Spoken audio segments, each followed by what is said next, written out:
অত্যন্ত ভয়ঙ্কর এক ষড়যন্ত্রের নায়িকা ছিল এই নেত্রী। আমি কোরআনে পাকের সূরাতুন নূর থেকে রাসূল সাল্লাল্লাহু আলাইহি ওয়াসাল্লামের জীবনের অত্যন্ত গুরুত্বপূর্ণ তাৎপর্যপূর্ণ একটি ঘটনার সংক্রান্ত একটি আয়াত এর অংশ বিশেষ তেলাওয়াত করেছি। ঘটনাটি কোরআনে পাকের মধ্যে ইফকের ঘটনা হিসেবে সুপরিচিত।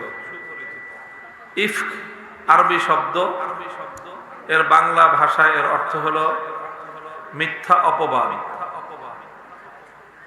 হযরত রাসূল সাল্লাল্লাহু আলাইহি ওয়াসাল্লামের প্রিয়তমা স্ত্রী, আল্লাহর নবীর পবিত্র স্ত্রী আবু বকর সিদ্দিক রাদিয়াল্লাহু তাআলা আনহুর কন্যা, মুমিন জননী, আমাদের মা হযরত আয়েশা সিদ্দিকা রাদিয়াল্লাহু আনহা, তার ব্যাপারে মদিনার মুনাফিকরা একটা ষড়যন্ত্রের জাল বুনেছিল। ওনার বিরুদ্ধে মিথ্যা অপবাদ, ওনার চরিত্রের উপর কালিমা লেপন করার একটা দুরভিসন্ধি এঁটেছিল মুনাফিকগণ, মুনাফিক সমাজ, এবং এর নেতৃত্বে ছিল তৎকালীন সময়ের রঈসুল মুনাফিকিন, মুনাফিক সর্দার আব্দুল্লাহ ইবনে উবাই ইবনে সুলুল। লম্বা ঘটনা। এক যুদ্ধ থেকে ফেরার পথে রাসূল সাল্লাল্লাহু আলাইহি ওয়াসাল্লামের সেই সফরে আম্মা জান আয়েশা সিদ্দিকা রাদিয়াল্লাহু আনহা নবীজির সফর সঙ্গী ছিলেন। তিনি একটা উটের পিঠে আরোহণ করতেন, উটের উপর একটা পালকি থাকতো, সেই পালকিতে উনি আরোহণ করতেন এবং সেই পালকিটা যখন সফর চলতো উটের উপরে থাকতো। যখন কোথাও যাত্রা বিরতি হতো পালকিটা উটের পিঠ থেকে মাটিতে নামায় রাখা হতো, উনি সেই পালকি থেকে নেমে নিজের প্রয়োজন পূরণ করতেন। আবার যখন যাত্রা শুরু হবে তিনি পালকিতে উঠে গিয়ে বসতেন। চারজনের দায়িত্ব ছিল, তারা এসে পালকিটা ধরে উটের উপরে উঠায় দিতেন। তো একদিন সফরের ফিরতি পথে রাত গভীরে যখন যাত্রা বিরতি হলো, সবাই যার যার মতো ওযু ইস্তেনজা সেরে ঘোষণা হলো যে কিছুক্ষণের মধ্যেই কাফেলা যাত্রা শুরু করবে, সবাই প্রস্তুত হয়ে নেন। আম্মা জান আয়েশা রাদিয়াল্লাহু আনহা তিনিও প্রয়োজন সেরে প্রস্তুত হওয়ার জন্য গেলেন। তো সেখানে গিয়ে ওনার গলার হার, এটা তিনি হারিয়ে ফেললেন, গলার হার খুঁজে পান না। তো গলার হার তালাশ করতে করতে দেরি হয়ে গেছে। তো দেরি হয়ে যাওয়াতে যখন যাত্রার সময় হয়ে গেছে, যাদের দায়িত্ব ছিল পালকি উঠায় উটের পিঠে দেওয়ার, তারা এসে মনে করছে যে ঘরের এই পালকির ভিতরে আম্মাজান আছেন, এটা মনে করে তারা চারজন পালকি ধরে উটের উপরে উঠায় দিচ্ছে। উনি যে আসেন নাই এখনো, এটা তাদের আর বুঝে আসে নাই, তারা টের পায় নাই। তো কাফেলা যাত্রা করে ফেলছে। তো হযরত আয়েশা রাদিয়াল্লাহু আনহা অনেকক্ষণ পরে যখন ওই হার পেয়েছেন, হারটা পাওয়ার পরে উনি ফিরে আসছেন, এসে দেখেন যে কেউ নাই, পুরা কাফেলা চলে গেছে। তো যখন পুরা কাফেলা চলে গেছে তখন তিনি কি করবেন? আর এই মরুভূমির মাঝখানে কোথায় দৌড়াইবেন, কোথায় যাবেন? তো উনি ওখানে অপেক্ষা করতেছিলেন যে একটা কিছু তো হবে। রাসূল সাল্লাল্লাহু আলাইহি ওয়াসাল্লাম যখন রাস্তার মধ্যখানে গিয়ে পালকিতে খুঁজে দেখবেন যে আয়েশা নাই, তখন তো আমার খুঁজতে আমাকে আবার আসবেন। আমি যদি দৌড়াইতে থাকি কিছুক্ষণ পর আল্লাহর নবী আমাকে খুঁজতে থাকবেন, আমি একদিকে দৌড়াইবো, তিনি আরেক দিকে খুঁজবেন, তো পেরেশানি বাড়বে। তো আমি আমার জায়গায় অপেক্ষা করি, নবীজি একটু পরে যখন আমার খোঁজ পাবেন না তখন আমাকে তিনি তালাশ করতে করতে আবার ফিরে আসবেন পিছন দিকে। তো তো এইভাবে তিনি ওখানে অপেক্ষা করতেছিলেন। এর মধ্যে পেছন থেকে একজন সাহাবী, যাকে আল্লাহ রাসূল সাল্লাল্লাহু আলাইহি ওয়াসাল্লাম দায়িত্ব দিয়েছিলেন যে তিনি পিছনে পিছনে আসবেন, যাতে কাফেলার কেউ কিছু ফেলে রেখে গেলে সে যেন সেটাকে তুলে আনতে পারে। তো ইনি এসে দেখলেন যে এখানে একজন মহিলা, দূর থেকে তিনি তার কাপড় চোপড় দেখেই চিনতে পারলেন যে ইনি তো আম্মাজান আয়েশা রাদিয়াল্লাহু আনহা। তো বাস তিনি বুঝতে পারলেন যে কোনো দুর্ঘটনা ঘটছে, কাফেলা কেউ নাই, উনি একা এখানে।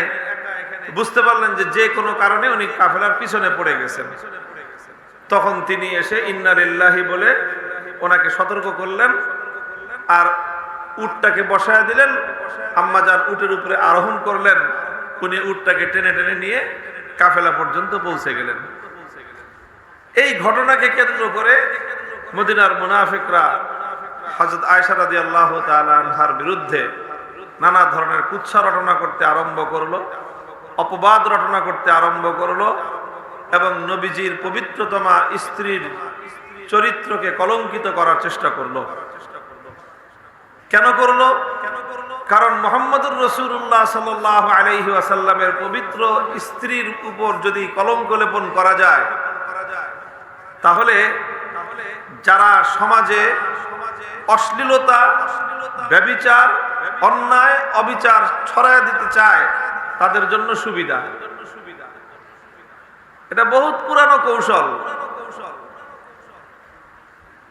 তো এই ঘটনা আল্লাহ পাক রব্বুল আলামিন কোরআনে পাকের মধ্যে সবিস্তারে আলোচনা করেছেন। সেই জায়গার ছোট্ট একটু আয়াতের অংশ আমি তেলাওয়াত করেছি আপনাদের সামনে। উদ্দেশ্য হলো আমাদের সমাজের বর্তমান একটা খুব গুরুত্বপূর্ণ স্পর্শকাতর একটা বিষয়ের দিকে সমাজকে, জাতিকে সতর্ক করা। আল্লাহ বলেন, ইন্নাল্লাযীনা ইউহিব্বুনা আন তাশিয়াল ফাহিশাতু ফিল্লাযীনা আমানু লাহুম আযাবুন আলীমুন ফিদ দুনিয়া ওয়াল আখিরাহ।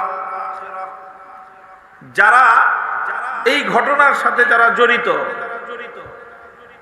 এই ঘটনার সাথে যারা জড়িত, যারা মুমিনদের জননী আয়েশা রাদিয়াল্লাহু আনহার চরিত্রের উপর কালিমা লেপন করার চেষ্টা করেছে, মিথ্যা অপবাদ দিয়েছে, তাদের আসলে উদ্দেশ্যটা কি? কেন তারা এই কাজ করলো?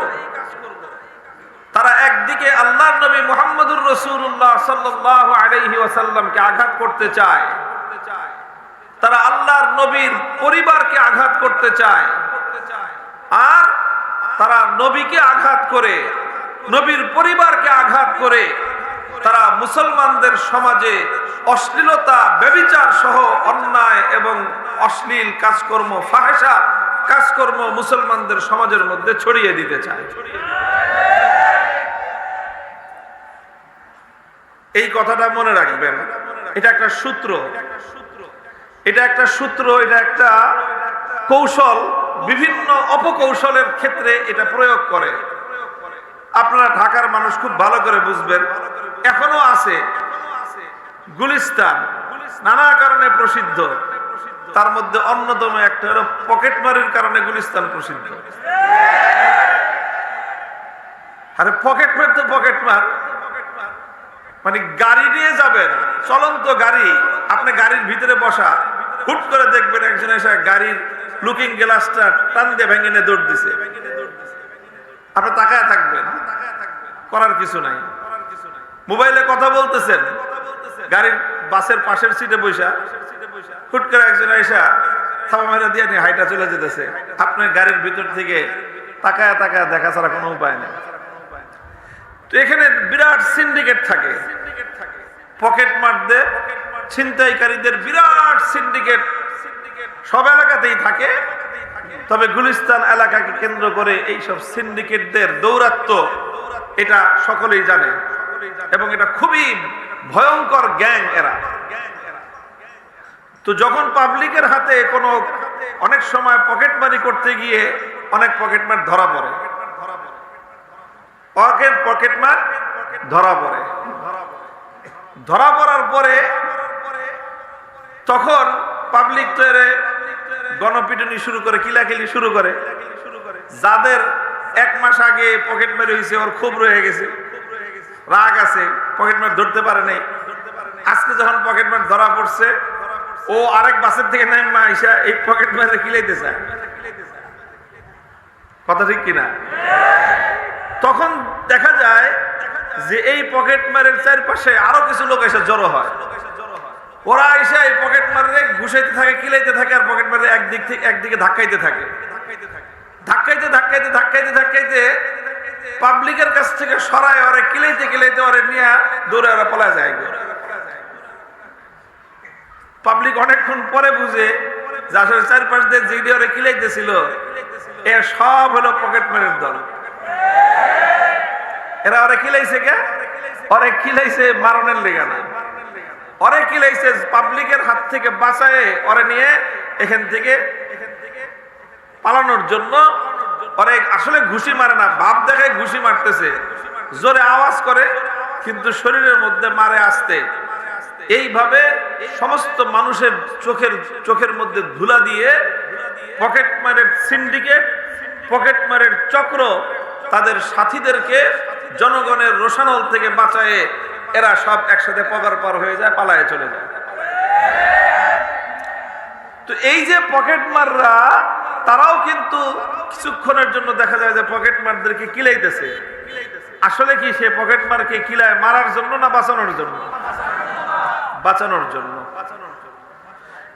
এইরকম এটা একটা কৌশল যে অপরাধীরা কিছুক্ষণের জন্য তারা অপরাধী চক্র আরেক অপরাধীদের বিরুদ্ধে কিছুটা অ্যাকশন নেয়। অনেক সময় উদ্দেশ্য থাকে অপরাধীকে শাস্তি দেওয়া নয়, বরং অপরাধীকে জনগণের মায়ের থেকে, পিটানি থেকে, গণপিটুনি থেকে রক্ষা করার জন্য। এই যে আপনার মদিনার মুনাফিকরা হযরত আয়েশা রাদিয়াল্লাহু তাআলা আনহার বিরুদ্ধে তার চরিত্রের উপর কালিমা লেপন করলো। কেন করছে? উদ্দেশ্য হলো সমাজকে, সমাজের চোখে ধুলি দিয়ে সমাজের মধ্যে ব্যভিচার, অশ্লীলতাকে সহনীয় করে তোলার জন্য, যেন এরা মানুষের কাছে এই কথা বলতে পারে, আরে নবীর পরিবারের ব্যাপারে এই তো কথা আছে, কাজেই অশ্লীল কাজ, অন্যায় কাজ, বেহায়াপনা, ফাহেসা কাজ, ব্যভিচারের কাজ এটা তেমন কোনো গুরুতর অপরাধ না। মানুষের ভিতর থেকে এই অপরাধ প্রবণতা, এই অপরাধের সম্পর্কে মানুষের ঘৃণা এবং ক্ষোভ কমায় দেওয়ার জন্য তারা চক্রান্তমূলকভাবে সুকৌশলে পরিকল্পনা মাফিক আল্লাহর নবীর স্ত্রী আয়েশা রাদিয়াল্লাহু তাআলা আনহার বিরুদ্ধে এই অপবাদ রটনা করেছিল। মুহতারাম হাজিরিন, কথা খুব লম্বা বলবো না, ছোট্ট একটা কথা। বর্তমানে আমরা বাংলাদেশে এমন একটা সময় অতিক্রম করতেছি, একটা স্থিতিশীল স্বস্তিজনক একটা অবস্থা এখন আমরা বিরাজমান। 15-16 বছর বিশেষ করে ধর্মপ্রাণ মানুষদের উপর দিয়ে যেই টর্নেডো, সাইক্লোন, ঝড়, তুফান, জুলুম, অত্যাচারের স্টিম রোলার পরিচালিত হয়েছে, সেটা আমরা জানি কতটা ভয়াবহ ছিল। এই জুলুমের ইতিহাসের বর্বরতম জুলুম, অত্যাচারের সম্মুখীন হয়েছে এদেশের ধর্মপ্রাণ মানুষগণ। বেশিরভাগ তাদের ধর্মীয় অধিকার থেকে তারা বঞ্চিত হয়েছিল। এরপরে সমস্ত দেশবাসীর সম্মিলিত প্রতিরোধের মুখে সেই অত্যাচারী জালিম শক্তির হাত থেকে আল্লাহ পাক এদেশের মানুষকে নিস্তার দিয়েছেন, পরিত্রাণ দান করেছেন। এবং সেই জালিমরা সমাজে নানা ধরনের অন্যায়, অবিচার, অশ্লীলতা এই সমাজে প্রতিষ্ঠিত করার জন্য নানা রকম আয়োজন করেছিল। সেই আয়োজনের মধ্যে সেই মদিনার মুনাফিক সর্দার আব্দুল্লাহ ইবনে উবাই ইবনে সলুলের ভূমিকায় অবতীর্ণ হয়েছিল তাদের নেত্রী। অত্যন্ত ভয়ঙ্কর এক ষড়যন্ত্রের নায়িকা ছিল এই নেত্রী। সমাজে অশ্লীলতা কিভাবে বিস্তার করিয়ে দেওয়া যায়, সমাজে অপরাধকে কিভাবে সহনীয় করে তোলা যায়, এটা ছিল তাদের এক সুদূর প্রসারী ভয়ঙ্কর এক পরিকল্পনা। তাদের হাত থেকে আল্লাহ পাক রব্বুল আলামিন এই দেশকে, এই জাতিকে পরিত্রাণ দিয়েছেন। এই জন্য এই জাতির আল্লাহর দরবারে শুকরিয়া আদায় করা উচিত। এখন নতুন করে সেই ধরনের ষড়যন্ত্র এবং চক্রান্ত এই দেশের মধ্যে, এই জাতির মধ্যে অশ্লীলতা, অন্যায়, অবিচার, ব্যভিচার এগুলোকে হালকা করে দেওয়ার জন্য যদি কোনো আয়োজন নতুন করে কেউ শুরু করে, অথচ তারা ফ্যাসিবাদ বিরোধী বলে নিজেদেরকে পরিচয় দেয়, খুব লক্ষ্য করে বুঝবেন, ফ্যাসিবাদ বিরোধী নিজেদের গায়ের মধ্যে পরিচয় লেবেল লাগিয়ে যারা এই সমাজে অন্যায়, অবিচার, ব্যভিচার, জুলুম, অশ্লীলতাকে সমাজের মধ্যে বিস্তার ঘটাবার চেষ্টা করবে, তারা আসলে মূলত ফ্যাসিবাদ বিরোধী নয়, তারা হলো পকেটমারের সিন্ডিকেট। বর্তমান যে সরকার আছে, অন্তর্বর্তীকালীন সরকার, তাদের অনেক উদ্যোগ ভালো। সেই ভালো উদ্যোগগুলোর আমরা প্রশংসা করি, সহযোগিতা করেছি, করতেছি, সামনেও করব ইনশাআল্লাহ। তবে একটা জিনিস আমাদেরকে ভুলে গেলে চলবে না, যে অনেক সময় ভালো কিছু কাজের আড়ালে, মোড়কে অনেক ভয়ঙ্কর, উপর দিয়ে খুব সুন্দর প্যাকেজিং করে, প্যাকেজিং এর মাধ্যমে ভিতরে ভয়ঙ্কর বিষাক্ত জিনিস সমাজকে গেলানোর চেষ্টা করা হয়। এই সরকার বেশ কয়েকটা কমিশন গঠন করেছে সংস্কারের জন্য। এর মধ্যে আপনার শিক্ষা ব্যবস্থা সংস্কার একটা গুরুত্বপূর্ণ তাদের উদ্যোগ। আমরা শিক্ষা ব্যবস্থার সংস্কারকে স্বাগত জানাই, কিন্তু অত্যন্ত দুঃখ এবং পরিতাপের বিষয় হলো এই, শিক্ষা ব্যবস্থা সংস্কারের জন্য যাদেরকে দায়িত্ব দেওয়া হয়েছে, এদের 10 জনের যেই কমিটি করেছে, 10 জনের মধ্যে অধিকাংশই হলো নাস্তিক এবং মুরতাদদের দোসর, এবং এরাই অতীতের ওই অত্যাচারী ফ্যাসিবাদকে দিয়ে আমাদের জাতির উপর, জাতির চিন্তা চেতনা, তাহজিব তামাদ্দুন, হাজার বছরের কৃষ্টি কালচারের বিরুদ্ধে গিয়ে হিন্দুয়ানি শিক্ষা ব্যবস্থা সমাজের মধ্যে, জাতীয় শিক্ষা ব্যবস্থা অন্তর্ভুক্ত করার পায়তারা চালিয়েছিল। এখন আবার তাদেরই ক্রীড়নক কিছু মানুষ আবার সেই একই খেলা শুরু করেছে জাতির সাথে, যে আবার সেই একই ধরনের শিক্ষা ব্যবস্থা, ইসলাম বিরোধী শিক্ষা ব্যবস্থা সমাজের উপর চাপিয়ে দেওয়ার পায়তারা চালাচ্ছে। আমরা সকল যারা ইসলামকে ভালোবাসি, সভ্যতাকে ভালোবাসি, মানবতাকে আমরা যারা ভালোবাসি, মানবতার পক্ষে যারা আমরা কাজ করি, এবং এই দেশের শত শত বছরের, হাজার বছরের আমাদের জাতীয় ঐতিহ্য আছে, কালচার আছে, কৃষ্টি আছে, সেটাকে যারা আমরা সংরক্ষণ করতে চাই, আমরা সকলে সম্মিলিতভাবে এই দাবি তুলেছি, এই আহ্বান জানাচ্ছি যে শুধুমাত্র নাস্তিকদেরকে দিয়ে, ইসলাম বিদ্বেষীদেরকে দিয়ে নতুন করে শিক্ষা সংস্কার করে আবার ভয়াবহ ইসলাম বিরোধী এজেন্ডাগুলো আমাদের শিক্ষা ব্যবস্থা বাস্তবায়ন করবার পায়তারা যদি হয়, এদেশে যে আগুন জ্বলবে, সে আগুন নেভাবার ক্ষমতা সরকারের থাকবে না।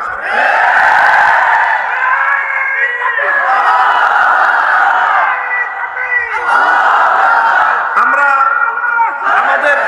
আমাদের সবসময়ের একটাই কথা, সবার সাথে সম্পর্ক ভালো আছে, ভালো থাকবে, কিন্তু ইসলাম বিক্রি করে কারো সঙ্গে পীড়িত আমরা করব না। ইসলামের স্বার্থ জলাঞ্জলি দিয়ে কারো সঙ্গে খাতির করব না। ইসলামের স্বার্থের বিরুদ্ধে যেই যাবে, তার বিরুদ্ধে মাঠে নামতে আমরা এক মুহূর্ত বিলম্ব করব না। কাজেই আমি জানি আমার এই কথা কিছুক্ষণের মধ্যেই এই কথা প্রযুক্তির সাহায্যে হাজারো লাখো মানুষের কাছে চলে যাবে। আমি পয়গাম পৌঁছে দিচ্ছি আমরা, যে ইসলাম বিরোধী নতুন করে কোন শিক্ষা কারিকুলাম বাংলাদেশের মাটিতে যদি বাস্তবায়ন করার চেষ্টা করা হয়, তাহলে যে আগুন জ্বলবে, সে আগুন নেভানোর ক্ষমতা অন্তত এই সরকারের থাকবে না। 1 নম্বর কথা। কাজেই যেই দাবি আমরা জানিয়েছি, আমরা বলি না যে 10 জন আলেমকে দিয়ে শিক্ষা কমিশন করেন, এটা বলি না। তবে আমরা এটা অবশ্যই বলি যে 10 জনের শিক্ষা কমিশন হবে, এদেশে একজন ইসলামী শিক্ষাবিদ সেখানে থাকবে না, সেই কমিশন বাংলাদেশের মুসলমানরা গ্রহণ করবে না। শিক্ষা কমিশন নিয়ে আজকে এতটুকু বললাম, এরপরে আমরা দেখব সামনে তাদের পদক্ষেপ কি হয়। আমরা সেটা দেখে আমাদের পরবর্তী পদক্ষেপ আমরা গ্রহণ করব।